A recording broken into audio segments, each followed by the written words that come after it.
ভারত ও যুক্তরাষ্ট্রের মধ্যে বাণিজ্য আলোচনা ফলপ্রসূ না হওয়ায় বেজায় খেপেছে ট্রাম্প। এবার তিনি ভারত থেকে আমদানিকৃত কৃষি পণ্যের উপর শুল্ক আরোপের হুমকি দিয়েছেন।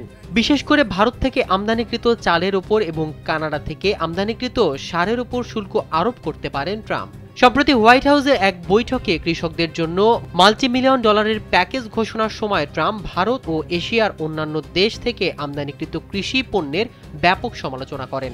ট্রাম্প বলেন, কৃষি পণ্য আমদানির কারণে চ্যালেঞ্জের মুখোমুখি পড়েছে মার্কিন কৃষকরা। স্যান্ডেলিনা সো, রূপচর্চায় আভিজাত্য।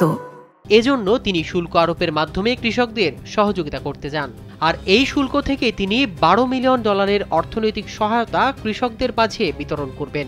এদিকে রাশিয়া থেকে তেল কেনার দায়ে গেল আগস্টে ভারতের উপর শাস্তি হিসেবে 50% শুল্ক আরোপ করেন ট্রাম্প। এতে অর্থনৈতিকভাবে ব্যাপক ক্ষতির মুখে পড়েছে নয়াদিল্লি। এবার কৃষি পণ্যের উপর শুল্ক আরোপ করা হলে তা ভারতের জন্য পিঠের ওপর বিষ ফোঁড়া হয়ে দাঁড়াবে।